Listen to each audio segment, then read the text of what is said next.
Hermanos, muy buenos días. Vamos a hablar el día de hoy acerca de sacrificios. El libro de Hebreos nos ha estado hablando bastante de sacrificios. Ha tenido esta temática, ha sido uno de los ejes, de los fundamentos que ha estado utilizando el autor en toda la dinámica de enseñanza que ha construido para nosotros. Estamos ya prácticamente en el último capítulo grueso de enseñanza teológica que maneja el autor. Y para finalizar, el autor no va a terminar sin repetirnos una vez más algo de lo que ya nos ha dicho y nos ha repetido, nos ha recontra argumentado acerca de la obra de Cristo, acerca de la superioridad de la obra de Cristo como sacerdote, como sacrificio, como el gran sumo sacrificio, como superior o como el cumplimiento de todos los términos de culto de todos los tiempos, sobre todo el Antiguo Testamento. Entonces estos versículos que tenemos aquí en el capítulo 10, ¿sí? Todavía no se acaba la carta, pero digamos que el eje de la enseñanza que tenía para nutrirnos, el fuerte, digamos, el plato fuerte de todo lo que hemos visto, lo vamos a terminar acá en este último capítulo de Hebreos, capítulo 10. Entonces él va a terminar haciendo una síntesis de todo lo que hemos hablado. En esa síntesis, como no se puede abarcar mucho, pues se toman los aspectos fundamentales que son para el autor importantes, reiterarlos, y pues en ese sentido pues nosotros vamos a estar absorbiendo este resumen que nos está entregando el autor y a estar repasando algunas cosas que ya hemos visto, ¿cierto? A pesar de que el autor nos reitere y nosotros encontramos términos y temáticas que ya hemos manejado, no sé si ustedes se han dado cuenta, pero siempre que las repetimos no decimos lo mismo que la vez pasada. ¿Sí? Siempre hay una abundancia en la enseñanza para que nosotros podamos ser edificados, para que la iglesia pueda ser edificada. Entonces, vamos a cerrar este ciclo muy juiciosos, adorando al Señor, con nuestro entendimiento y con nuestra disposición a la hora de poder aprender de estos elementos que nos va a estar tocando el autor, ¿sí? Entonces, les voy a pedir que lean conmigo Hebreos capítulo 10, versículo 2, que lo podamos leer todos. Dice de la siguiente manera: de otra manera, cesarían de ofrecerse, pues, los que tributan este culto, limpios una vez, no tendrían ya más conciencia de pecado. Lo que vimos la semana pasada es que la ley no puede. Eso fue lo que vimos la semana pasada, ¿sí? Estuvimos hablando de cosas que la ley no puede hacer. Pero vamos a ubicarnos en la última línea del versículo 1. Si ustedes lo ven acá, dice: hacer perfectos a los que se acercan, ¿sí? O antes, donde dice: por los mismos sacrificios que se ofrecen continuamente cada año, hacer perfectos a los que se acercan. Entre la ley, entre las cosas que la ley no puede hacer, una de esas cosas es que los sacrificios hagan perfectos a los que se acercan por medio de ellos. El versículo que tenemos hoy es continuidad de esa última línea. El versículo 1 hablaba de la ley, era el tema principal. El versículo 2, que nos corresponde hoy, le está dando continuidad a esa última línea que habla de los sacrificios. Por eso el título de nuestra enseñanza es: si los sacrificios perfeccionaran. Si los sacrificios perfeccionaran. Puntos suspensivos. Acá es un suspiro. ¿Sí? Si pudieran hacer eso, pues sería maravilloso. Si ellos pudieran si esos sacrificios pudieran perfeccionar, sería maravilloso. Pero la semana pasada y en otros apartes de la Escritura hemos visto que no pueden. Que esos sacrificios que se hacían en el Antiguo Testamento no pueden perfeccionar. Entonces, vamos con este tema, con este título, a darle continuidad al estudio de nuestro libro de Hebreos y al título que le hemos colocado, que se llama ¿cómo?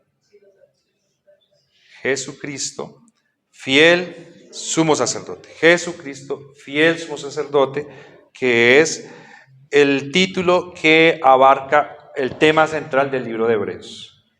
Si queremos sintetizar todo lo que dice Hebreos, es que Jesucristo es el gran sumo sacerdote. Y nuestro título, Jesucristo, fiel sumo sacerdote.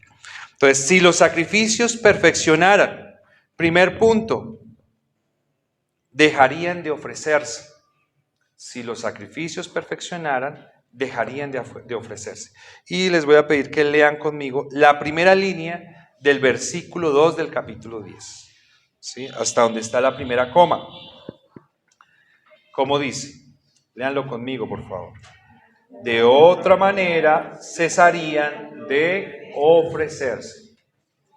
Si los sacrificios perfeccionaran, dejarían de ofrecerse. Entonces acá va a continuar el autor dándonos una argumentación, va a darle continuidad a esa línea que él ha venido manejando. Es muy interesante porque el autor no nos está diciendo que las cosas se deben hacer porque sí, sino que este autor ha utilizado de una abundancia gigantesca de argumentos casi desbordantes, casi repetitivos en muchos aspectos, que los toca, los deja, los vuelve a tomar, vuelve y habla de otra cosa, pero vuelve a retomar. Y de tal manera pues que nosotros tenemos que salir con unas convicciones muy firmes. Yo sé que aquí hay convicciones muy firmes con respecto al estudio de este libro, porque si nosotros vamos a mirar las bases del estudio, son 3 o 4 tópicos general, pero esos 3 o 4 tópicos yo sé que nosotros las tenemos claras, ¿sí? Las tenemos en nuestro corazón, porque ese es el esfuerzo que ha tenido el autor y nosotros lo estamos recibiendo así. Entonces, si los sacrificios perfeccionaran, dejarían de ofrecerse. De otra manera, cesarían de ofrecerse. Entonces, una vez más el autor va a poner el dedo en la llaga de una de las prácticas del culto del templo del Antiguo Testamento, que es nada más y nada menos que el ofrecimiento de sacrificios, ¿sí? El efectuar la muerte de una víctima y presentarla en el templo quemada y con todos los procedimientos litúrgicos que la Biblia enseña. Ahorita estábamos leyendo en Éxodo precisamente algunas de esas exigencias y de esas formas que Dios ordenó para que nosotros entendamos cómo se hacía ese procedimiento, ese proceso. Pero el autor que en este momento le está hablando a la iglesia del primer siglo, en un momento donde el templo aún está en pie, el templo donde el Señor Jesús fue circuncidado, donde tuvo él una participación activa durante su vida, allí donde todavía los creyentes en Cristo, algunos seguían participando de ese culto y seguían participando de esos sacrificios. El autor va a poner el dedo allí nuevamente donde les duele bastante y les va a decir, si esos sacrificios que se ofrecen en ese templo purificaran, sirvieran de algo, pues ya no se ofrecerían. Si esos sacrificios que están allá realmente pudieran lograr el perfeccionamiento del hombre frente a Dios, de la forma como Dios lo ve, para que ya no lo vea como un pecador, sino que lo vea retrospectivamente como un hombre sin pecado, como Dios lo creó en el Edén, pues entonces, ¿por qué se tienen que ofrecer continuamente? ¿Por qué se siguen ofreciendo? ¿Por qué se siguen entregando? ¿Sí? Y esto, mis queridos hermanos, es muy, muy, muy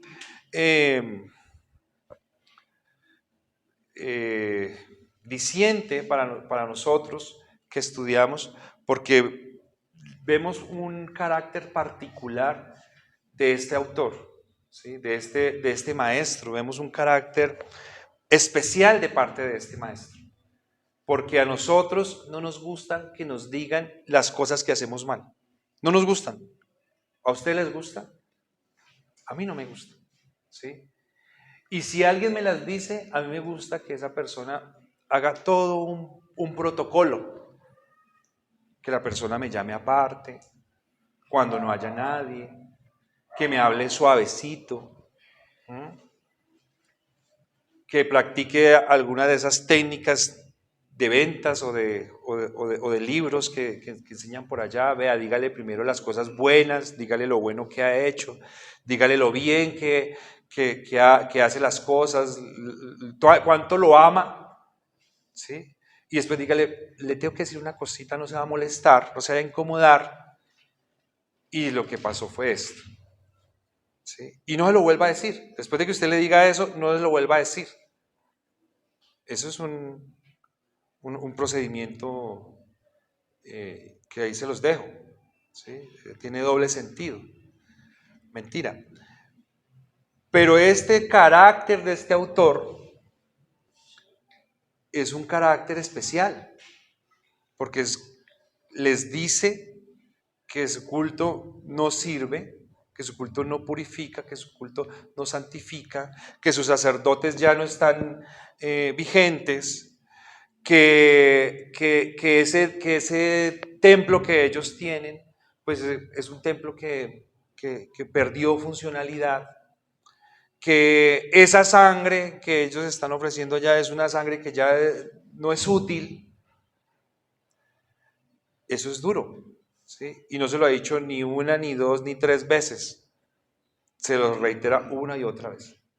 No sé si de pronto ese culto ya está vacío y de pronto ya algunos se han ido bravos, ¿sí? Incómodos, porque están diciendo, este predicador me está hostigando, porque me repite y me repite y me repite lo que a mí no me gusta, ¿sí? A nosotros hay muchas cosas que no nos gustan que nos digan, y posiblemente si alguien nos repite y nos repite y nos repite, nosotros tomamos alguna acción y nos alejamos, ¿no? Entonces, tiene esta particularidad el autor de tomar este punto importante, y pues a nosotros no nos afecta mucho, a nosotros no nos está doliendo nada, ¿sí? Nosotros estamos aquí frescos como una lechuga porque ya no está el templo, ya no ofrecemos sacrificios, no tenemos ni siquiera la tentación de ir, espero, no sé si alguno tenga la tentación de empezar a generar esas prácticas, creo que no, con lo que hemos estudiado del Antiguo Testamento. Pero el autor acá está diciendo, si esos sacrificios perfeccionaran, pues ya no se tendrían que estar ofreciendo, ¿sí? Y les va a recordar lo que ya hemos dicho acá, que esos sacrificios sí tenían una utilidad, pero que esa utilidad era una utilidad recordatoria. Lo vamos a ver más adelante, en el versículo 3 dice que cuál era la utilidad recordatoria que tenían esos sacrificios. Que esos sacrificios simplemente son una señal, que simplemente son una flecha, ¿sí? Son un lente que nos proyectan hacia adelante para que podamos ver la obra expiatoria de nuestro Señor Jesucristo. Que esos sacrificios en sí mismos no tienen valor alguno, más que un valor comunicativo, pero que el único sacrificio que tiene valor es el sacrificio ofrecido por Jesucristo en la cruz. ¿Sí? O sea, una vez más se está poniendo contra la pared a los creyentes y les están diciendo, decídanse, ¿sí? Prefieren la sangre de los becerros, del ganado, de las ovejas. ¿Prefieren ustedes eso o prefieren la sangre de Cristo? Pero no pueden estar jugando en los dos bandos. No pueden estar aquí y allá. No pueden, no es posible. ¿Sí? Hay que decidirse, hay que tomar partido. Y eso sí nos toca a nosotros, mis queridos hermanos. Eso sí nos toca. Porque vivimos en una época donde hablamos de lo que es políticamente correcto, ¿sí? Y en aras de la convivencia y en aras de la tolerancia, nos cuesta mucho ser radicales con lo que creemos. Nos cuesta mucho definirnos y ser coherentes y ser alineados con las cosas que nosotros decidimos, con las cosas que nosotros amamos, con las cosas que nosotros creemos, con las convicciones que nosotros... Es difícil. ¿Sí? Fácilmente nosotros vendemos lo que nosotros creemos por una circunstancia, como lo hizo Esaú, que fácilmente le pareció fácil en un momento vender su primogenitura y después decir era una chanza, es un chiste, ¿sí? ¿Eso quién se lo cree? Ellos estaban en esa tónica. Yo estoy yendo a ese culto allá, pero también estoy viniendo acá. No me molesten, déjenme tranquilo. Pero el autor está diciendo, no es tan fácil. No es tan fácil. ¿Sí? Decídase, porque si esos sacrificios pueden cambiar su condición natural, su condición ontológica de pecador, excelente. Pero si no, ¿usted qué hace ahí? ¿Sí? ¿No les ha pasado? Que a veces o han visto o les ha tocado aconsejar a alguien y usted dice, ¿pero usted qué hace ahí? ¿Sí? ¿Pero usted qué hace en eso? ¿Usted qué hace en ese negocio? ¿Sí? ¿Usted qué hace? ¿Qué está buscando en eso que usted está haciendo? Con esa amistad que usted tiene, con esas conversaciones, con esas cosas que usted está oyendo, usted qué está... ¿Sí? Puede que alguien probablemente no se lo diga, probablemente el Espíritu Santo toca a su conciencia. ¿Usted qué está haciendo ahí? ¿Sí? ¿Qué haces aquí?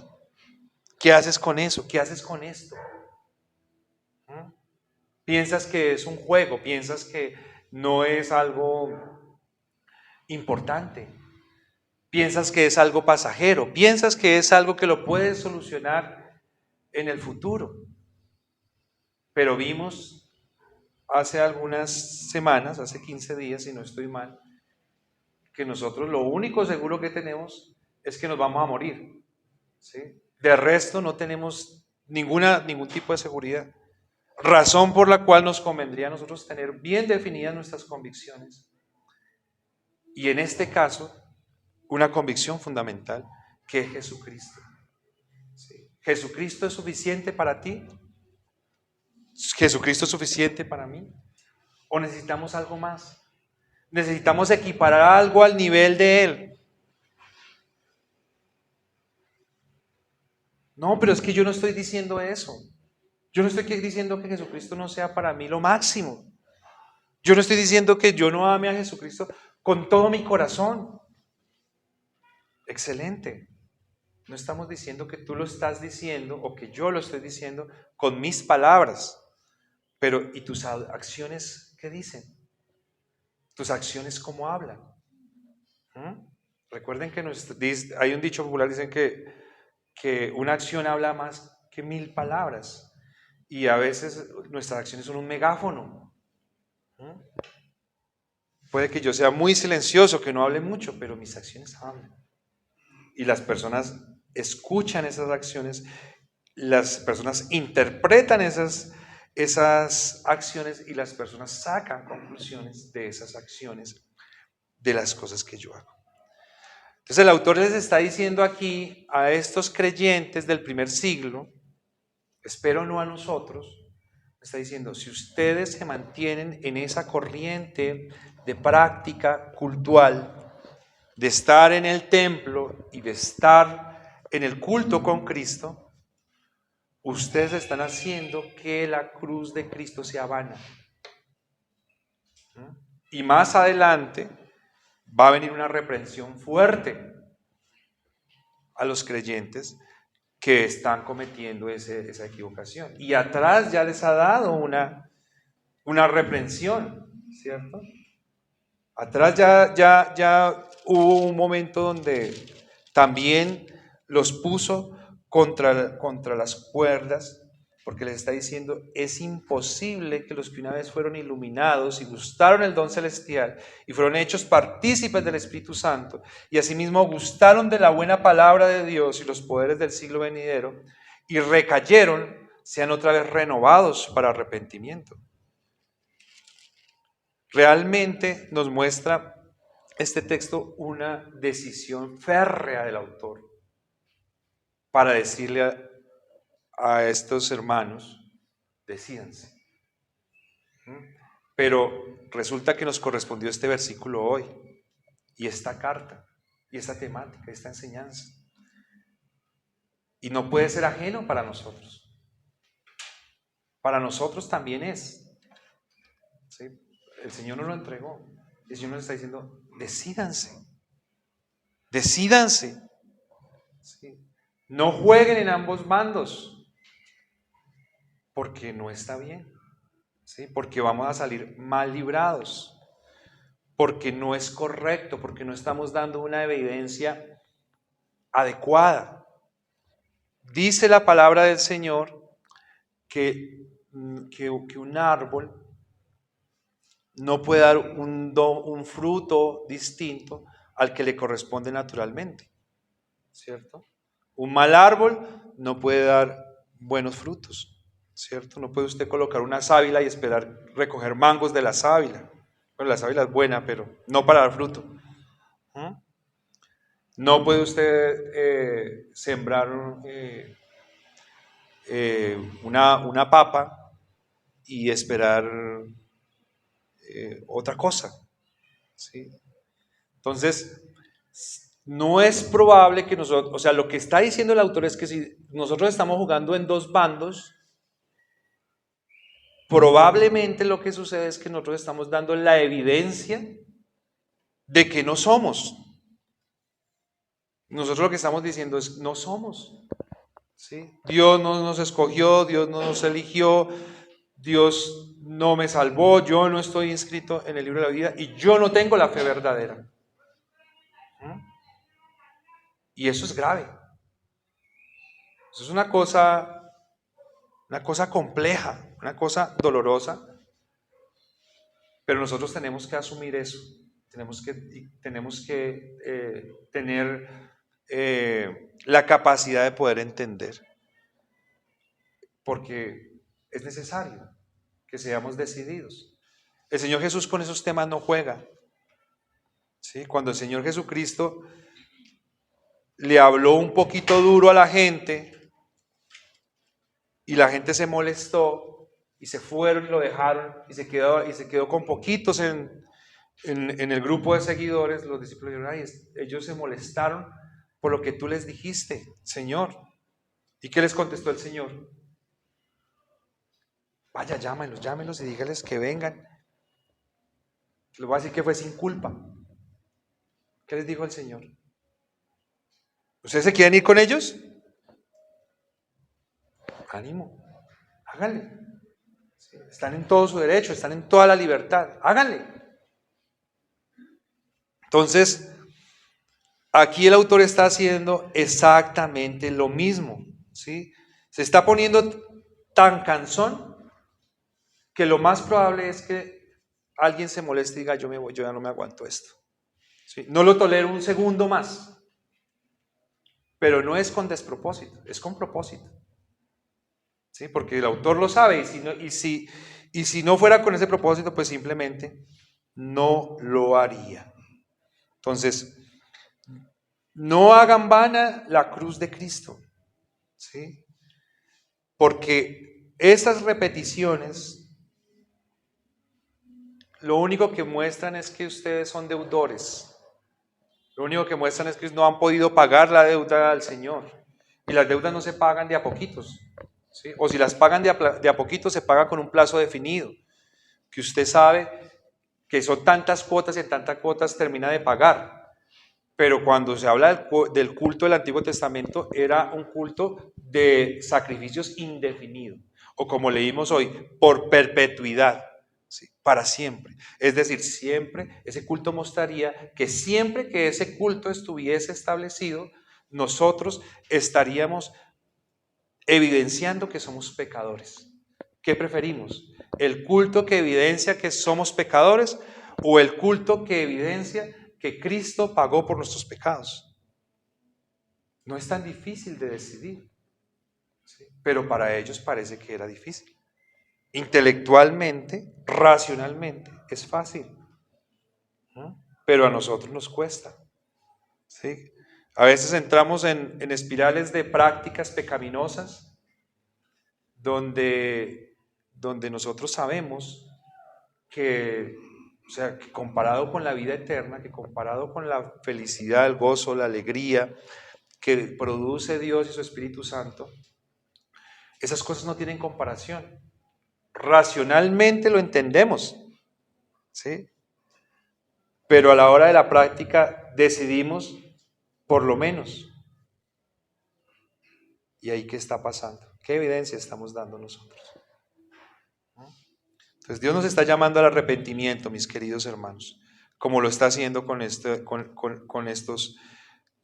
hermanos oyentes. Hebreos capítulo 9, versículos 13 al 14. Dice: porque si la sangre de los toros y de los machos cabríos y de las cenizas de la becerra rociadas a los inmundos santifican para la purificación de la carne, cuánto más la sangre de Cristo, el cual mediante el Espíritu Eterno se ofreció a sí mismo sin mancha a Dios, limpiará vuestras conciencias de obras muertas para que sirváis al Dios vivo. Hebreos 9:23 dice: fue pues necesario que las figuras de las cosas celestiales fuesen purificadas así, pero las cosas celestiales mismas con mejores sacrificios que estos. Ya habíamos hablado de esto en el 23 y también en el 26.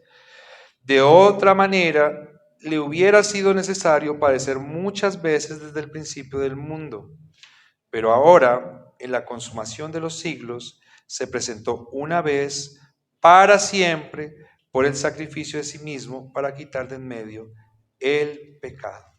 Si los sacrificios perfeccionaran, dejarían de ofrecerse. Segundo punto de nuestra enseñanza hoy, hermanos: los devotos serían limpios.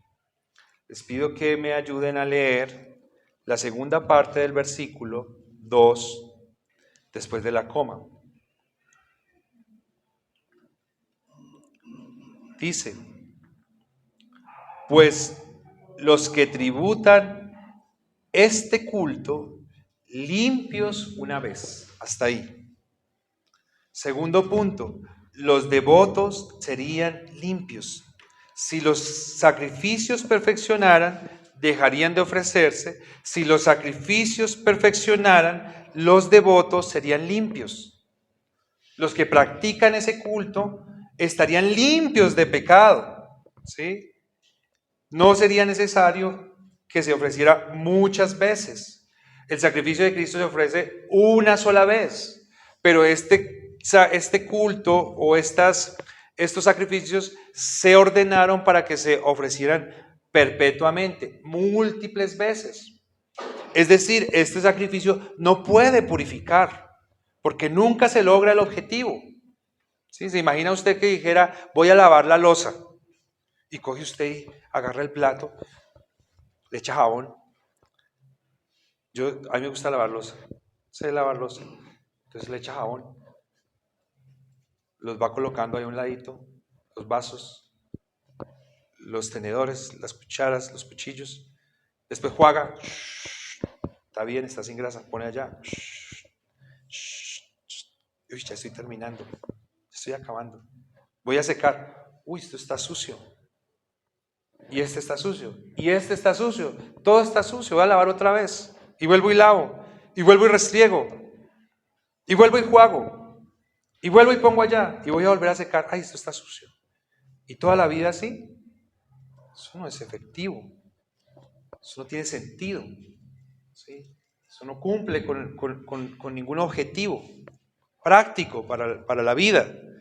Lo mismo pasa con estos sacrificios. Estos sacrificios no van a cumplir con el objetivo práctico de la santificación. Solamente cumplen con el objetivo práctico de la difusión. Pero a mí no me parece tan complicado de entender, pero parece que para muchos hermanos en el primer siglo fue algo muy difícil. Ahora, uno tiene que saber cuándo algo está limpio. ¿Sí? Le pasa a uno con los niños, cuando les está enseñando a lavar los... Hay mucha gente que no le enseña a los niños. Yo les recomiendo a quienes tienen hijos pequeños o los vayan a tener que les enseñen y les enseñen cuando estén pequeñitos. Pero hay mucha gente que no les enseña porque dicen, es que si yo le enseño me demoro más. Es que si yo le enseño lo deja mal hecho. Es que si yo lo enseño se corta. O si yo le enseño se quema. Entonces no les enseñan cuando están pequeños y ya cuando están grandes no hacen nada ni quieren aprender tampoco. Entonces, cuando uno le pone a un niño pequeñito a lavar y uno le dice, ¿cómo lo dejaste? Dice, está bien, quedó bien. Le dice, bueno, voy a mirar. Y cuando uno mira, no está bien, ¿cierto? Porque hay que saber. El que declara limpio tiene que tener una autoridad para saber si está limpio o no. Entonces aquí hay un problema porque aquí probablemente los hermanos no han entendido el Evangelio, no han entendido en qué consiste la limpieza jurídica delante de Dios y de pronto ellos piensan que están limpios pero no están. Sí, de pronto ellos piensan que lo están haciendo bien pero no lo están haciendo. Entonces aquí, ¿qué es lo que nosotros encontramos? Probablemente un tema de terquedad, porque se les ha dicho una vez, 2 veces, 3 veces, ¿sí? Ya como que se utilizaron las palabras, se utilizaron los recursos figurados, ya la plastilina y bueno, yo no sé, ya falta hacerles una película, pero parece que no, ¿sí? Ni por esas. ¿Será que nos pasa lo mismo a nosotros, hermanos? Porque a veces uno dice, es que no entiendo. O sea, el salmista le decía al Señor, Señor, enséñame tu palabra y yo voy a caminar en ella. Hazme entender tus caminos y no resbalaré. Muéstrame tus preceptos y serán vida para mí. Y eso es loable y está bien. Pero ¿qué pasa cuando nosotros entendemos? ¿Qué pasa cuando nosotros capturamos todo el grueso de ese mensaje que se nos está entregando? Cuando nuestra mente está capacitada para recibir todo eso que probablemente otra persona no lo comprende, no lo absorbe igual, pero de igual manera me importa poco y dice una parábola, dice como la puerca lavada vuelve a revolcarse al cielo, o como el perro que vuelve a comer su vómito. O sea, es grave, ¿sí? Es grave, porque de alguna manera estos sí condicionales son pedagógicos, pero no es la primera vez que está utilizando el sí condicional el autor. Entonces ya casi que uno pudiera decir, ¿será que es que ya estamos entrando en un tono distinto? Entonces, Dios es quien nos declara a nosotros limpios, Dios es quien nos muestra a nosotros cómo nosotros debemos ser limpios, Dios es quien maneja el hilo conductor de la historia de la redención y nosotros tenemos que creerle a Dios cómo nos va a limpiar y cómo somos limpios. ¿sí? Porque la historia lo que nos va a mostrar a nosotros es que no podemos, por los sacrificios repetitivos, presentarnos limpios ante Dios. Somos incapaces. Ya ahí entramos en un nivel de impotencia. ¿Sí? O sea, tenemos toda la historia, ya nos dimos cuenta que el pueblo de Israel jamás pudo cumplir con todo lo que Dios le demandó. Por eso no pudieron ser una nación próspera, por eso no se pudieron mantener. O sea, ya está demostrado. Entonces, ¿qué les queda? Depender de la obra de Cristo. Depender de la doctrina que está siendo entregada a través de los apóstoles. Depender del mensaje que el mismo Cristo entregó. ¿Sí? O sea, es que Jesucristo mismo lo dijo.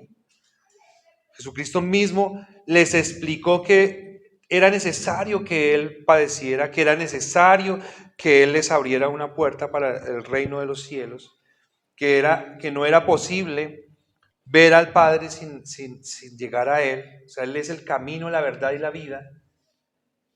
Entonces, ¿qué estamos pensando? ¿Sí? ¿Qué estamos negociando? ¿Qué es lo que nosotros estamos meditando en ese sentido? Si es que ya la comparativa es clara y ya deberíamos estar definidos. Entonces, cuando vemos esa incapacidad, ¿sí? Lo que los creyentes tienen que entender es que estos sacrificios simplemente terminan teniendo un valor, el mismo valor que puede tener para nosotros un periódico. Perdón, que la minoración tenaz, ¿sí? Lo estoy achicitando, pero eso debía ser. O sea, antes de que viniera Cristo, ese sacrificio era un sacrificio magno, ¿sí? Majestuoso, porque era lo que Dios había mandado, era lo que estaba vigente. Pero después de que viene Cristo, mis queridos hermanos, eso queda en el closet. Vamos a seguir con el ejemplo de los niños. ¿Sí? Nosotros le compramos ropa a los niños y cuando tenemos niños, solo quienes hemos sido padres podemos dar fe de cómo se les queda la ropa de rápido. Es impresionante. Por eso hay que tenerlos seguiditos porque no la alcanzan a acabar y la puede uno rotar entre los más pequeños. ¿Qué sentido tiene, hermanos, que yo les fuerce a mis hijos a ponerse la ropa que les queda pequeña? O sea, ya se usó en su momento. Era lo que necesitaban en su momento. Ya crecieron. Superémoslo, no nos quedemos ahí. ¿Sí? Es demasiado obsoleto que nosotros le sigamos dando vuelta a ese tema. El sacrificio que limpia es Cristo. Esos sacrificios no limpian, ¿sí? Si limpiaran, no estaríamos aquí hablando de ese tema. Entonces, vamos a leer acá unos versículos. Salmos 15:1 dice: Jehová, ¿quién habitará en tu tabernáculo? ¿Quién morará en tu monte santo? Salmos 15:1. Salmos 24:3 dice: ¿quién subirá al monte de Jehová? ¿Quién estará en su lugar santo? Y Juan 14:3. Y si me fuere y os prepararé lugar, vendré otra vez y os tomaré a mí mismo, para que donde yo estoy, vosotros también estéis. Cuando estábamos en los sacrificios, en el culto levítico, había un velo que separaba el lugar santo del lugar santísimo, y ese era como el tope. O sea, lo más hasta donde podía llegar la mente del hombre acerca de la gloria y la majestad de Dios era allá, donde probablemente Moisés habló cara a cara con Dios. Eso era lo más grande.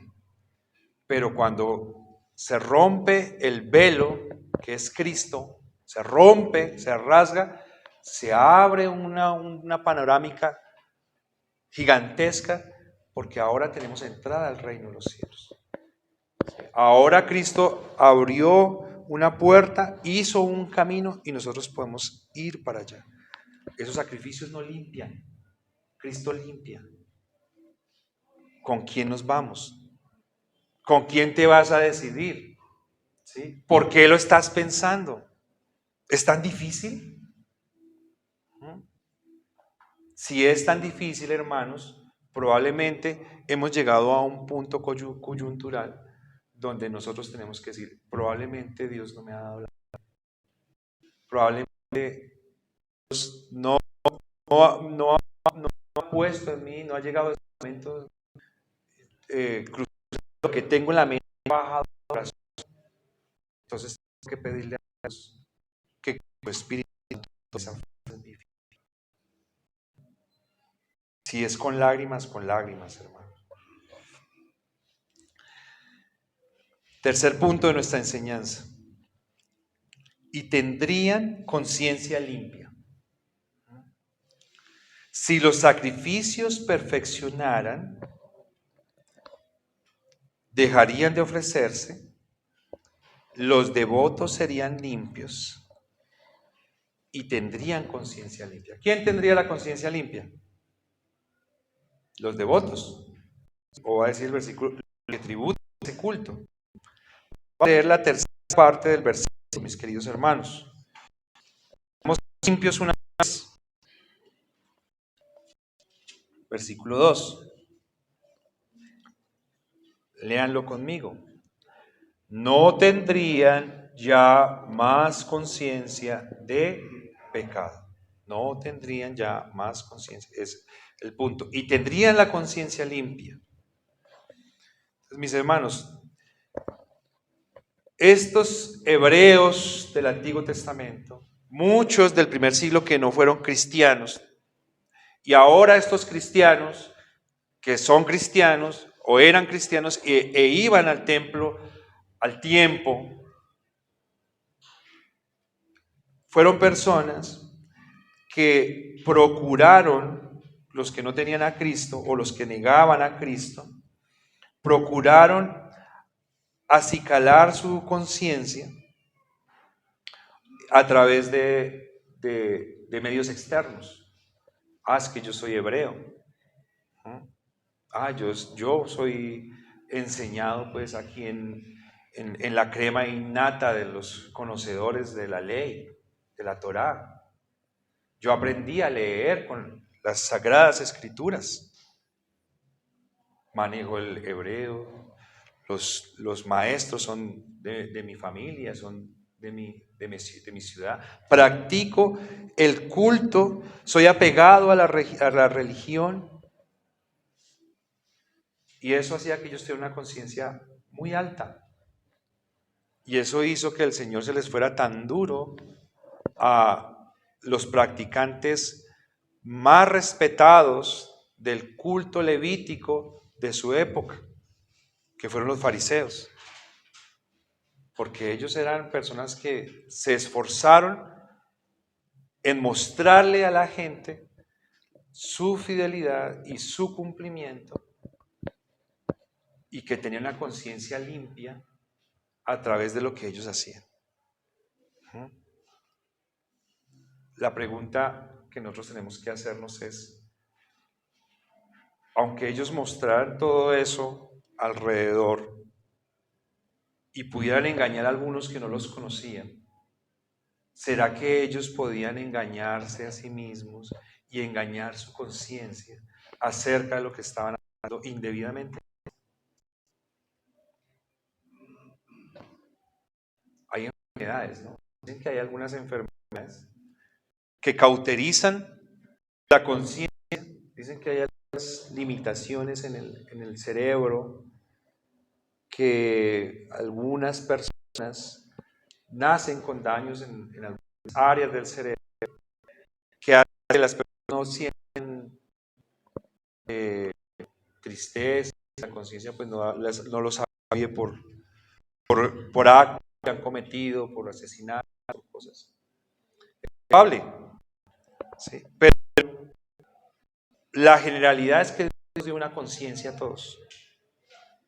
Y que a esa conciencia nosotros no la podemos engañar. Y que nosotros tenemos que saber con claridad que si no tenemos la conciencia limpia, pues nuestra religión no sirve.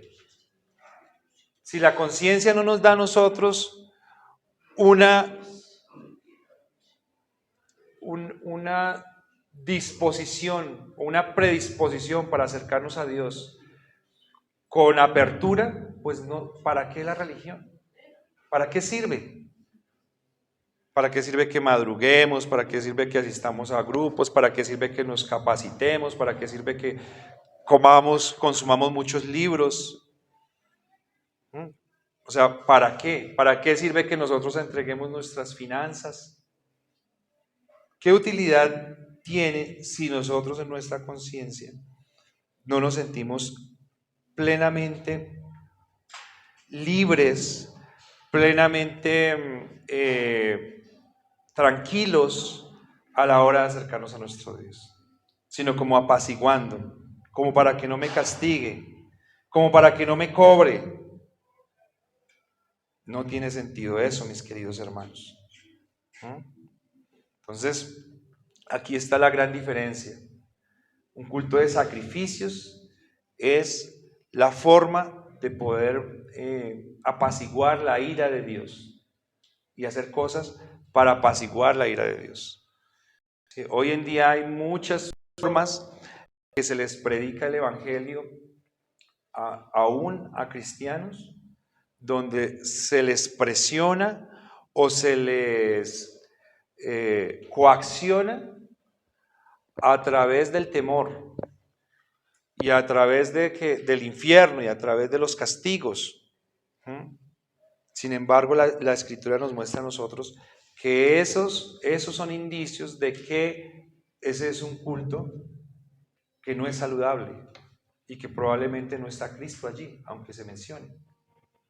Porque el culto verdadero tiene la capacidad de limpiar la conciencia, como ya lo hemos visto en otros versículos, de que nosotros podamos tener una apertura hacia Dios y que la forma como nos acercamos a Dios no es con miedo, sino es con gratitud y es con adoración. Porque ya recibimos el bien, no es tampoco con interés. Ya recibimos el bien, ya recibimos la salvación. La recibimos a través de Cristo, recibimos la fe, lo creemos, lo sabemos. Entonces, ¿cómo nos acercamos a Él? Nos acercamos expectantes porque no sabemos qué darle, no sabemos qué ofrecerle, no sabemos qué hacer por Él porque Él ya lo hizo todo por nosotros. Ese es el culto verdadero. Esa es la forma de adorar verdaderamente. Pero, hermanos, me parece muy atrayente hacer este análisis o hacer este paralelo. Y tenemos miles de religiones, miles de creencias, segmentos de tipos de fe. Algunas de esas yo las califico como sectas, como creencias y prácticas religiosas completamente erráticas en su totalidad, ¿sí? Muchas de ellas descabelladas. Probablemente ustedes tendrán detalles de algunas de esas más que yo. Pero me atrae mucho, llama mi atención, que en muchas de esas, que no quiero decir el nombre, quiero entrar a descalificar así, se ve el compromiso de las personas de una manera abrumadora. Su puntualidad, su entrega, su disposición, el orden,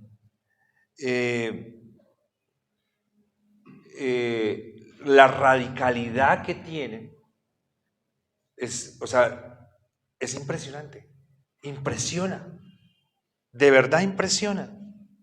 Ahora, no hablemos de sectas, no hablemos de creencias religiosas. Conozco personas que simplemente su religión es la no religión, su religión es la libertad y el vivir ajenos de todo lo que se dice Dios y es Dios. Pero aún frente a esa filosofía de vida son muy duros, son muy radicales, son muy entregados a esa filosofía de vida. Uno los ve, que son gente religiosamente, voy a salir a montar bicicleta todos los domingos a las 8 de la mañana, a las 8 de la mañana están con su bicicleta y lo hacen. Entonces, cuando yo hago ese paralelo y hago el paralelo frente al cristianismo que estamos viviendo hoy, que casi que nosotros decimos parece un cristianismo light, no laico, sino light, llama la atención. ¿Sí? Y les quiero dejar ese pensamiento, porque llama la atención. O sea, tiene que realmente uno concluir algo al ver eso y preguntarse, ¿qué es lo que está pasando? ¿Qué es lo que nos está pasando, hermanos? ¿Qué es lo que nos está pasando, iglesia? Y yo les voy a dar mi conclusión. No sé si ustedes coincidan con ella, pero yo les voy a dar la mía. Mi conclusión es que en antaño, en el primer siglo, muchos siglos después, y aún contemporáneamente en algunos lugares del mundo, ser cristiano era una cosa de muerte, de vida o muerte. Era un tema de vida o muerte. Se podía perder la vida por decir que se cree en Jesucristo. Eso pasa en muchos lugares del mundo. Y eso hacía que los cristianos mostraran ese valor y esa valía por su fe, por sus creencias, por sus convicciones, por su culto, por sus hermanos, por su Dios. Pero mis queridos hermanos, lastimosamente, creo que a la iglesia contemporánea le está haciendo mucho daño la comodidad. Nos hace mucho daño que no nos falte la comida. Nos hace mucho daño podernos desplazar de un lugar a otro con facilidad. Nos hace mucho daño tener un lugar seguro donde dormir, donde descansar. Me parece que es eso. No sé si ustedes, pero yo veo eso en la Escritura. O sea, humanamente, cuando veo las condiciones bajo las cuales creció el Evangelio en el primer siglo, no lo entiendo. Yo digo, todo el mundo debe haber salido corriendo y no debe haber existido la iglesia. Pero proliferó la iglesia. Pero cuando hago el estudio y veo que la iglesia empieza a tener comodidades, siempre que la iglesia tiene comodidades, la fe empieza a decaer. Tan pronto Roma adopta el cristianismo como la iglesia del imperio, empezó la decadencia. Ahí se marca, empieza la decadencia de la iglesia. Entonces, hermanos, que Dios nos ayude. Que Dios obre en nosotros, mis hermanos, porque no es posible que teniendo tanto y habiéndonos dado tanto el Señor, nosotros estemos haciendo lo mismo que estaban haciendo estos hermanos del primer siglo, y es haciendo vana la cruz de Cristo. No es posible. Somos la sal de la tierra. No podemos ser simples. Si los sacrificios perfeccionaran, sería otra historia. Los sacrificios no perfeccionan. Solamente perfecciona Cristo. Seamos la sal en Cristo. Dice Hebreos 9:14. Cuanto más la sangre de Cristo, el cual mediante el Espíritu Eterno se ofreció a sí mismo sin mancha a Dios, limpiará vuestras conciencias de obras muertas para que sirváis al Dios vivo. Hebreos 10:22. Acerquémonos con corazón sincero, en plena certidumbre de fe, purificados los corazones de mala conciencia y lavados los cuerpos con agua pura. Romanos 8:37. Antes, en todas estas cosas, somos más que vencedores por medio de aquel que nos amó. Romanos 8:37 es muy hermoso, es un cliché de la iglesia. Creo que es el que se van a aprender la otra semana, ¿o no? Me parece que sí, ¿cierto? Ok. Es un versículo estupendo. Muchos lo dicen. ¿Sí? Somos más que vencedores. Todo lo utilizamos. Pero el contexto en el que se utiliza Romanos 8:37 es un contexto de sufrimiento, es un contexto de lucha, es un contexto donde seguir a Cristo costaba la vida, el exilio, perder propiedades, perder familia. ¿Sí? Dice, como está escrito, por causa de ti somos muertos todo el tiempo, somos contados como ovejas de matadero, Romanos 8:36. Antes en todas estas cosas somos más que vencedores por medio de aquel que nos ama. Hermanos, tenemos comodidades, Dios nos las ha dado.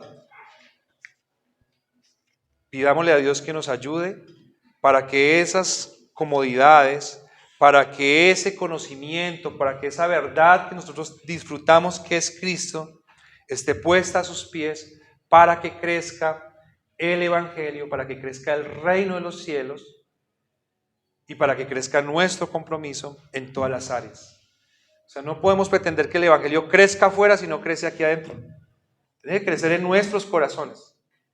Y de ahí para allá lo que Dios disponga. Amén. Oremos. Padre maravilloso, te adoramos.